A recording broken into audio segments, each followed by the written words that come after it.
네, 꽉 닫힌 블라인드 뒤에서 시장은 조용히 움직이고 있습니다. 겉으론 보이지 않지만 그 안에는 내일의 흐름이 숨어 있습니다. 살짝 블라인드를 열면요, 감춰뒀던 힌트들이 하나씩 나타납니다.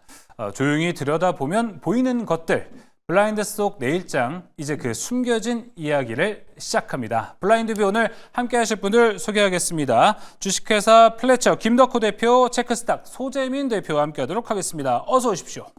반갑습니다. 네, 안녕하세요. 네, 반갑습니다.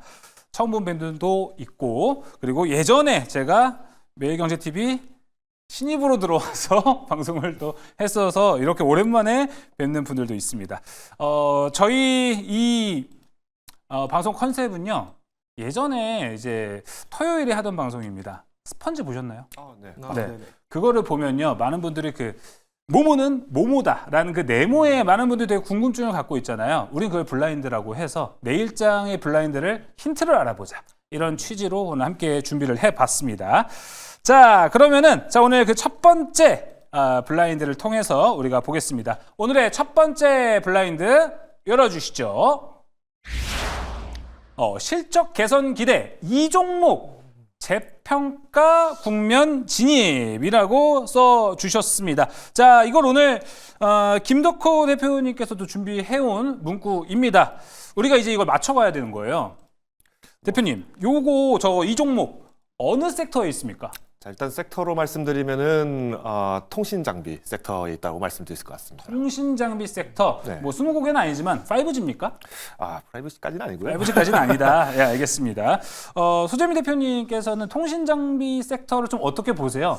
사실 통신 장비, 인프라 쪽, 뭐 스페이스X라던가 우주항공 쪽하고 묶일 수 있는 섹터다 보니까 지금 당장에는 일론 머스크에 대한 지지율이 좀 일론 머스크를 부정적으로 보는 시각이 많이 늘어나면서 우주항공 섹터나 휴머노이드 로봇 또 테슬라 주가가 많이 내려와 있는 상태라고 생각을 하는데, 결국 일론 머스크에 대한 지지율이 하락하고 한 건 트럼프 대통령의 그러한 과격한 관세 발언이라던가 미증시 하락 때문에 일론 머스크도 같이 싫어하는 경향이 그렇죠. 생긴 것 같죠.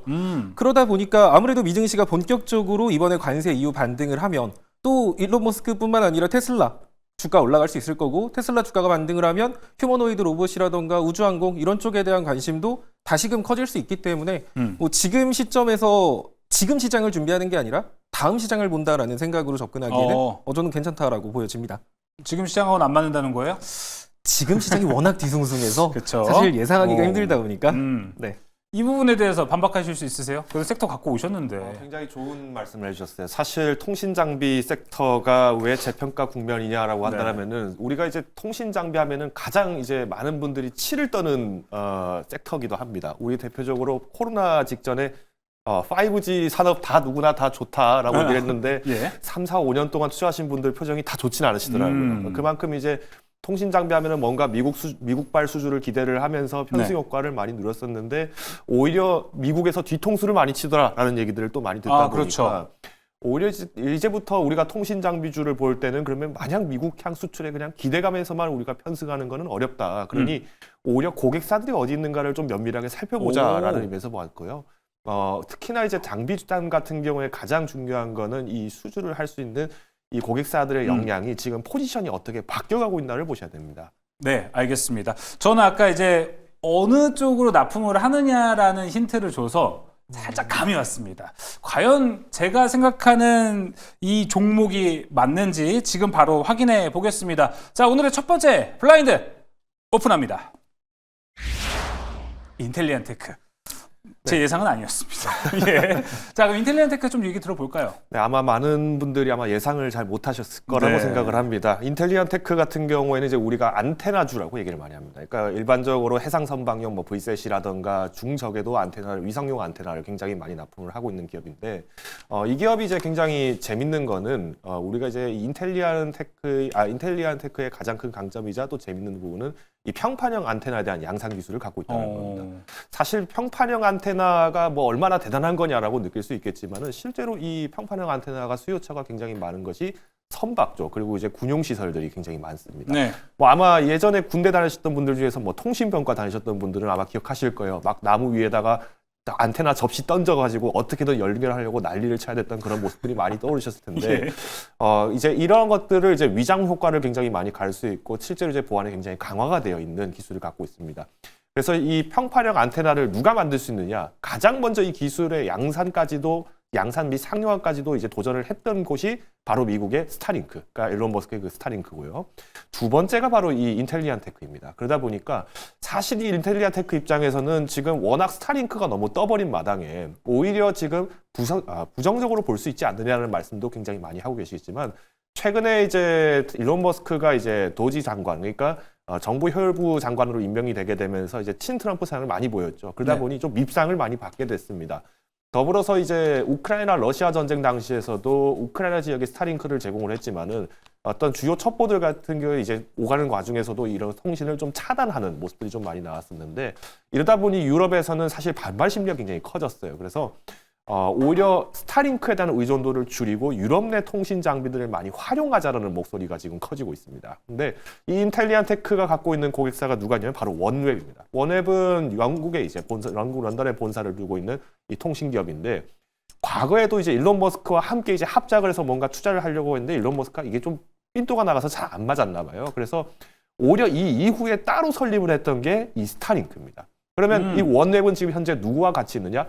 프랑스의 우주항공 기업인 이 우주항공 기업과 같이 지금 합작을 하고 있는데 그렇죠.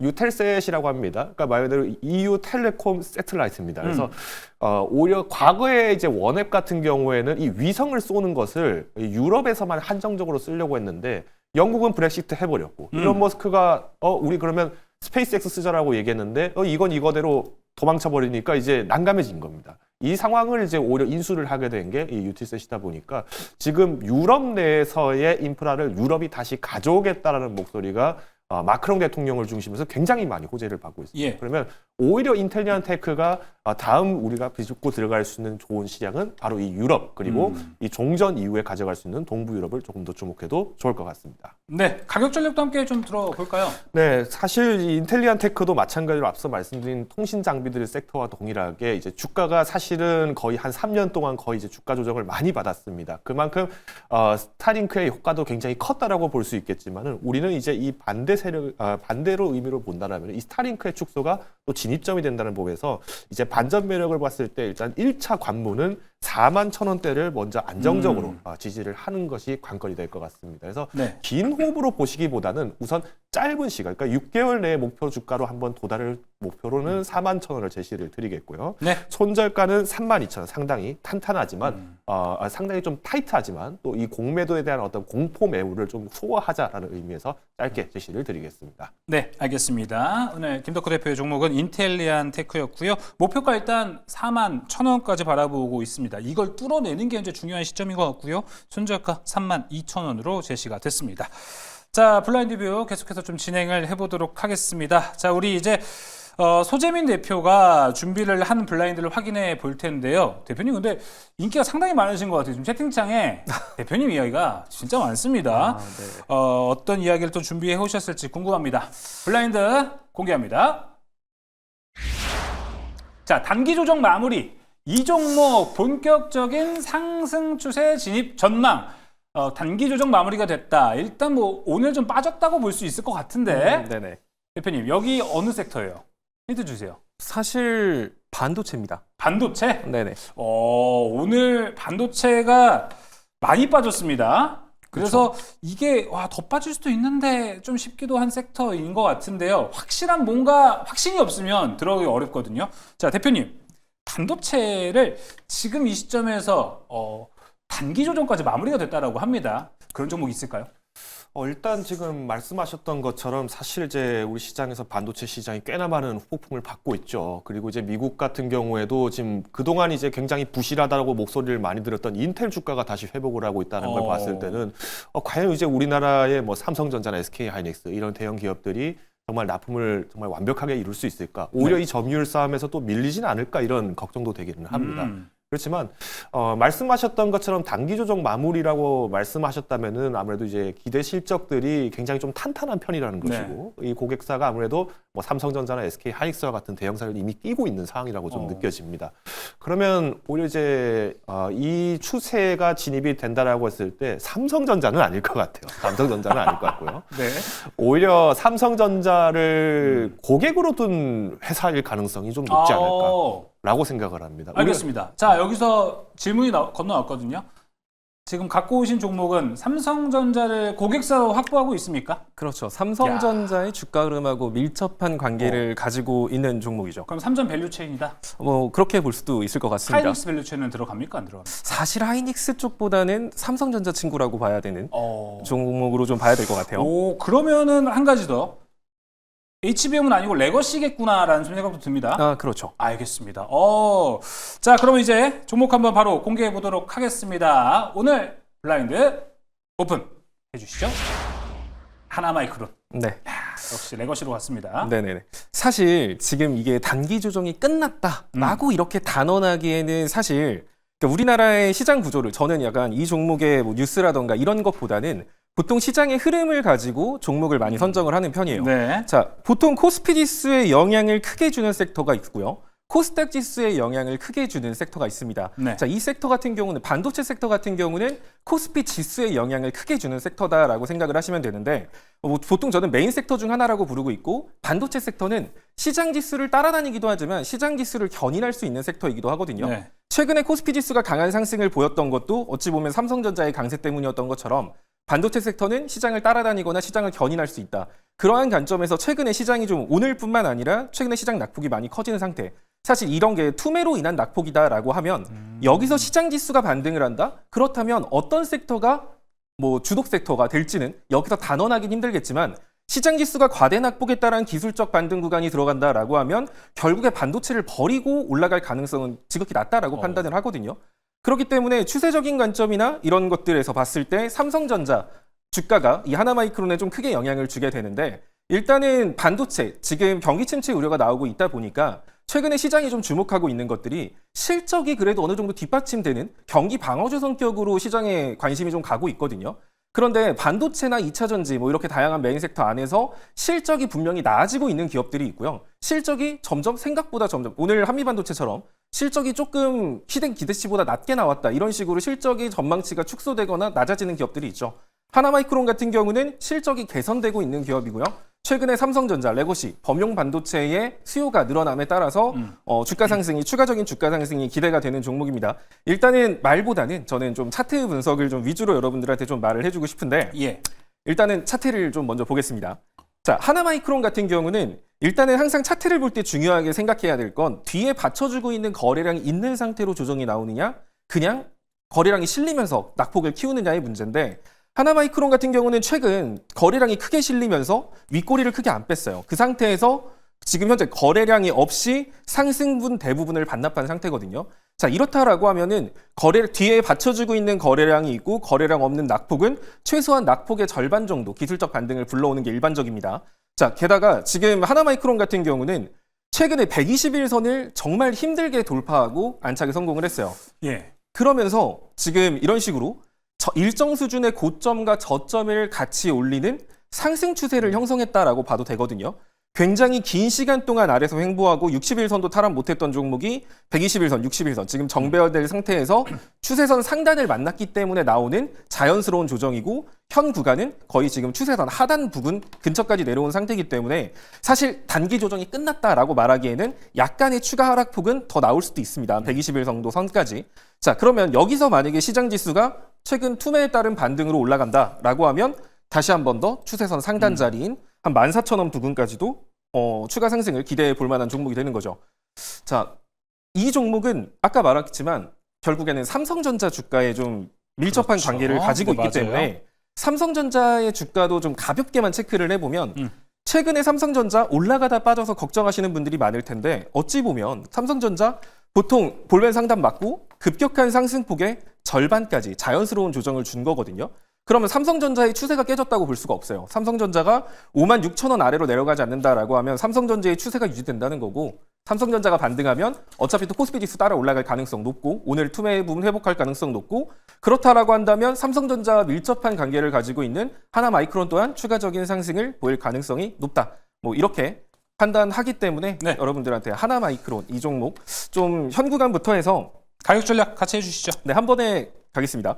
그럼 여기서부터 이 종목이 61선, 121선을 힘들게 돌파하고 지금 정배열 시도를 하고 있고 그 자리가 마침 또 추세선 하단부이기 때문에 매수 범위는 한 1,800원 정도까지 현가부터 뭐 내일 무조건 반등이 나올 거야라는 예. 생각보다는 추가적인 조정. 아무래도 관세가 시행되기 전까지는 갑자기 미증시라던가 국내 증시가 힘있게 올라가기 좀 힘들다 보니까 네. 수요일 이후 반등 노리면서 1,800원까지 분할 매수하시고요. 목표가는 낙폭의 절반. 일단 단기 목표가 12,500원, 네. 중기 목표가는 14,000원. 그리고 이제 최근 저점 부근인 1,300원 정도 이탈하면 아마 크게 시장에 사단이 났을 가능성이 높기 때문에 예. 리스크 관리 차원에서 손절 이렇게 잡아드릴 수 있겠네요. 알겠습니다. 자, 하단에 나와 있는 가격 전략 잘 참고해 보시면 좋을 것 같습니다. 하나 마이크론이고요. 자, 저희가 블라인드를 총 4개 준비했습니다. 2개가 남아 있는데 시간 관계상 오늘 좀 첫째 날이라 빨리빨리 좀 진행해 보도록 하겠습니다. 자, 김덕호 대표님이 가져온 내일장 투자 전략 먼저 블라인드 만나보겠습니다. 자, 내일장을 선점할 핵심 투자 전략은 바로 이거다.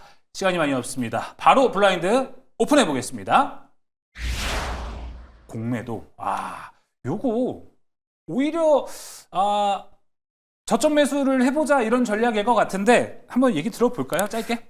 저 공짜가 원래 보통은 빌공짜를 많이 하죠. 그러니까 빌려온 상태이기 때문에 실질적인 매도가 없는데 매도가 일어난다. 뭐 이런 이제 얘기인데, 근데 제가 말씀드리고 싶은 공은 공포, 그러니까 두려워할 공짜다라고 말씀을 드리고 싶어요. 오늘 시장에서 수급을 보신 분들은 아시겠습니다만 순매수의 상단에 인버스 상품들에 대해서 외국인 기관이 모두 엄청난 양으로 지금 매수를 했습니다. 그 말씀은 시장의 조정 여파에 강하게 베팅을 하고 있다는 것인데, 이때 우리가 이제 항상 오해를 하시면 안 되는 것이 분명 이 기업 가치 충분히 좋아, 그리고 공매도 지나고 나서 회복할 거야 라는 마음을 갖고는 계시겠지만은 가장 큰 문제는 그걸 알고 있는데도 이걸 대처를 못하는 분들이 많다는 거예요. 그래서 오히려 저는 이 공매도에 공포에 매도하는 사람들이 굉장히 많이 나오는 시점이기 때문에 오히려 기존의 하한가를 오히려 좀 더 앞당기자, 조금 더 높여서 빨리 매도하고 오히려 다시 이후에 진입할 수 있는 현금을 확보하는 전략도 네. 충분히 만들자 말씀을 드리고 싶습니다. 자, 알겠습니다. 자, 이어서 이제 또 이야기 들어볼까요? 손재민 대표의 내일장 블라인드 공개해 주시죠. 내일장 선점할 핵심 투자 전략은 바로 뭘까요? 여기에 된 게 리스크를 최소화할 안전한 투자 전략은 공개를 해보겠습니다. 선매집. 뭐라도 좀 빨리 사야 될 것 같은데 요거 짧게 설명 부탁드리겠습니다. 결국에는 저는 아까 앞부분에서 말씀드렸지만 사실 지금 시장은 주도 섹터도 없고 중심이 되는 섹터도 없습니다. 그런 상황에서 지금 시장에서 여러분들이 먹거리를 찾기 위해서 지금 핫한 종목을 막 따라다니면서 매매하기보다는 차라리 지금 시장이 아닌 다음 시장을 준비한다는 느낌으로 선매집하자라는 의견을 좀 제시해드리고 싶고요. 결국 시장 지수가 반등이 올 때 반드시 따라올 수 있는 종목군들, 그런 종목군들 어떻게 보면 메인 섹터인 반도체 섹터가 되게 유력하다라고 보는 만큼 그런 식으로 지금 당장 올라가는 게 아니라 다음 시장을 준비한다라는 느낌으로 네. 지금부터 나눠서 매수하는 거, 이게 좋을 거라고 판단이 되네요. 네, 알겠습니다. 리스크를 최소화할 안전한 투자 전략은 바로 선매집. 선매집과 공매도 여러분 잘 체크해 보시고 내일장 잘 대응하셨으면 좋겠습니다. 자, 오늘 블라인드 리뷰 두 분과 함께했습니다. 주식회사 플래처 김덕호 대표, 체크스탁 소재민 대표와 함께했습니다. 오늘 말씀 고맙습니다. 네, 저희 이제 끝낼 시간입니다. 밤은 하루의 끝이지만 투자자에겐 내일의 서막입니다. 새롭게 태어난 야간 투자본부 일부 오늘 그 첫 문을 열었습니다. 시장은 오늘도 수많은 이야기들을 남기고 저물어 갔습니다. 누군가에겐 기회였고 또 누군가에겐 배움이었겠죠. 우리는 그 잔 물결을 따라가며 내일의 파도를 준비합니다. 야간 투자본부 일부, 낮보다 더 치열한 질문이 시작되는 곳입니다. 함께해 주신 여러분 고맙습니다. 우린 내일도 이 자리에서 같은 질문을 던질 겁니다. 내일장은 어디로 흐를까? 편안한 밤 되십시오. 강성호였습니다.